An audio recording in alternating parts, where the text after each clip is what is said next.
स्थानिक स्वराज्य संस्थांच्या निवडणुकीसाठी भाजपची नवी खेळी. पक्षांतर्गत नेमणुकीमध्ये युवकांना अधिकाधिक जबाबदारी दिली जाईल. नेतृत्वाची नवी फळी उभारण्याचा भाजपचा प्रयत्न. सरकारी मंजुरीसाठीचा फायलींचा प्रवास वाढला. दोन्ही उपमुख्यमंत्र्यांच्या सह्यांनंतर फायली मुख्यमंत्र्यांकडे जाणार. मुख्यमंत्री देवेंद्र फडणवीसांची फायलींवरती अंतिम स्वाक्षरी असेल. मुख्यमंत्री देवेंद्र फडणवीस आज 24 विभागांचा आढावा घेणार. काल 3 तास झालेल्या मॅरेथॉन बैठकीमध्ये एकूण 26 विभागांचा आढावा घेतला होता. 100 दिवसांच्या कृती कार्यक्रमांची माहिती ऑनलाईन उपलब्ध होणार. त्याबाबत सर्व विभागांना मुख्यमंत्री फडणवीसांचे निर्देश. 1 मे पर्यंत सगळी कामं पूर्ण करण्याच्याही सूचना. उपमुख्यमंत्री एकनाथ शिंदे आज यवतमाळमध्ये जाहीर सभा घेणार. विधानसभा निवडणुकीनंतर जनतेचे आभार मानण्यासाठी सभेचं आयोजन. यावेळी शिंदे पदाधिकाऱ्यांना कोणता कानमंत्र देणार याकडे लक्ष. शालेय शिक्षण विभागाकडून एक राज्य एक गणवेश निर्णय मागे घेतल्यानंतर आता पूर्वीप्रमाणे शालेय गणवेश योजना पद्धत राबवणार. गणवेशाचा रंग आणि रचना ठरवण्याचा अधिकार स्थानिक शाळा व्यवस्थापनाचा. गोरेगाव पश्चिमेतील सिद्धार्थनगर सहकारी गृहनिर्माण संस्थेच्या पुनर्वसन प्रकल्पासाठी 663 घरांची लॉटरी. 7 एप्रिलपासून घराचे ताबापत्र देण्यास सुरुवात.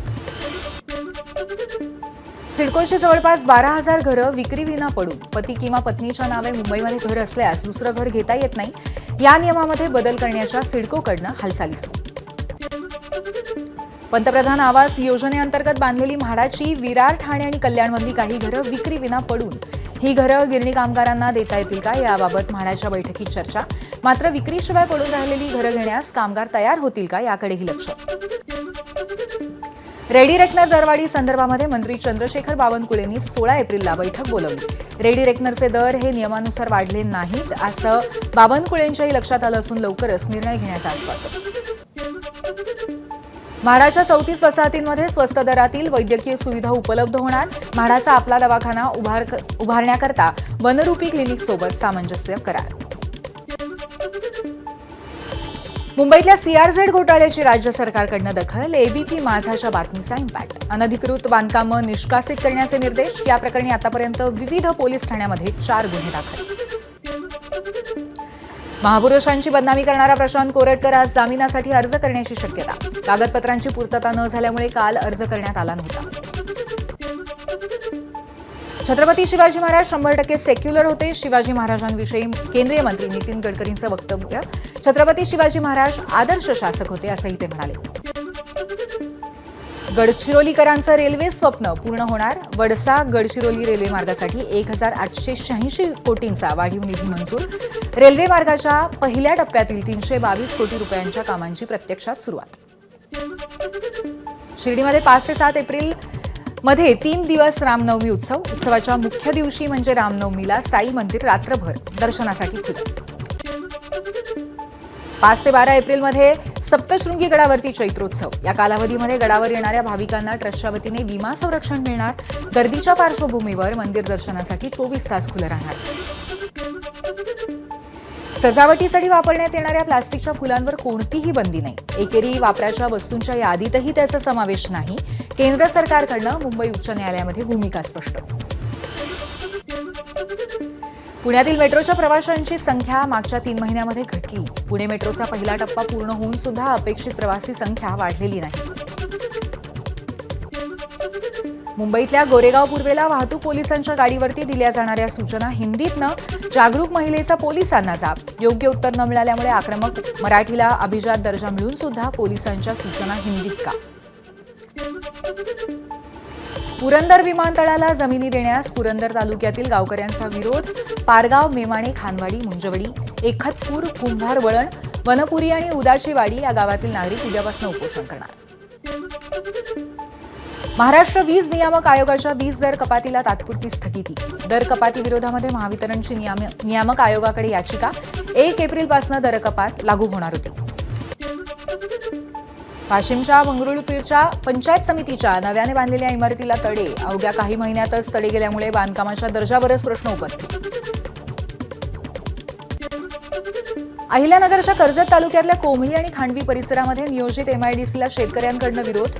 शेतजमीन बचाव कृती समिती आंदोलन करत घोषणाबाजी. या एमआयडीसीच्या जागेवरनं रोहित पवार आणि राम शिंदेंमध्येही वाद रंगला होता. आज पुणे शहरात अनेक भागामध्ये पाणी पुरवठा बंद. जलवाहिनीच्या देखभाल दुरुस्तीसाठी पाणी पुरवठा बंद. उद्या कमी दाबाने पाणी पुरवठा. अकोल्यामध्ये महापालिकेकडनं आठवड्यातून 2च दिवस पाणी पुरवठा आणि तो सुद्धा गढूळ आणि दूषित. त्यामुळे हे पाणी प्यायचं कसं असा नागरिकांचा सवाल. महाराष्ट्र ते ओडिशापर्यंत तयार झालेल्या कमी दाबाच्या पट्ट्यामुळे राज्यामध्ये पुढचे 5 दिवस अवकाळी आणि गारपीट हवामान विभागाने व्यक्त केला अंदाज. त्यामुळे शेतकरी चिंतेत. सिंधुदुर्गामध्ये सलग दुसऱ्या दिवशी पाऊस. सावंतवाडी, कुडाळ, वेंगुर्ल्यामध्ये वादळी वाऱ्यासह पाऊस. रत्नागिरी शहरात सह कोकणातल्या ग्रामीण भागामध्ये अवकाळी पाऊस. या पावसामुळे आंबा, काजू या प्रमुख पिकांसह जांभूळ, करवंद सुद्धा मोठा फटका बसला. अकोल्यात तिसऱ्या दिवशी पावसाची हजेरी. तेल्हारा आणि अकोट तालुक्याच्या भागात अवकाळीचा तडाखा. अवकाळीमुळे शेतपिकांचं मोठ्या प्रमाणावर नुकसान.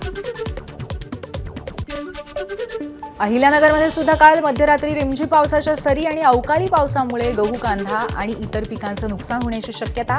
शेतकरी हवालदिल. नंदुरबार तालुक्यामध्ये ठाणेपाडा आणि गंगापूर परिसरामध्ये गारपीट. 100 हेक्टरपेक्षा अधिक क्षेत्रावरती कांदा उद्ध्वस्त. भंडाऱ्यामध्ये मेघगर्जना आणि अवकाळी पाऊस. त्यामुळे वातावरणात गारवा. उन्हाळी भात पिकासह बागायती शेतकऱ्यांना पावसाचा लाभ. ब्राह्मण समाजाचा फुले चित्रपटातील एका दृश्यावरती आक्षेप. ब्राह्मण समाजाची अस्मिता दुखावणाऱ्या काही गोष्टी चित्रपटात असल्याचा आरोप. याबाबत कराडमध्ये ब्राह्मण समाजाचं पोलीस आणि प्रशासनाला निवेदन. 11 एप्रिलला चित्रपट प्रदर्शित होणार. अकोल्यामध्ये एका शाळेत कर्मचाऱ्याकडनं तब्बल 10 वर्षाच्या चिमुकल्या विद्यार्थिनीचा विनयभंग. या प्रकरणी हेमंत विठ्ठल चांदेकर याच्यावरती गुन्हा दाखल. पश्चिम हिंद महासागरातनं 2,500 किलो ड्रग्ज जप्त. भारतीय नौदलाच्या वेस्टर्न नेव्हल कमांडची कारवाई. आफ्रिकेच्या दिशेने जाणाऱ्या जहाजावर संशयास्पद हालचालीनंतर कारवाई. माओवाद्यांच्या केंद्रीय समितीकडनं सरकारसमोर माओवाद प्रभावित क्षेत्रामध्ये शस्त्रसंधीचा प्रस्ताव. माओवाद विरोधी अभियान थांबवण्याची आणि नवीन सुरक्षा कॅम्प स्थापन न करण्याची मागणी. जालन्यामध्ये भोकरदन फौजदारी न्यायालयाने 3 बांगलादेशींना सुनावली 1 वर्षाच्या सक्त मजुरीची शिक्षा. बेकायदेशीरपणे भारतात घुसखोरी करून बनावट कागदपत्रांच्या आधारे वास्तव्य केल्याची शिक्षा. राज्यातल्या सर्व टोलनाक्यांवरती 1 एप्रिलपासून फास्टॅग अनिवार्य.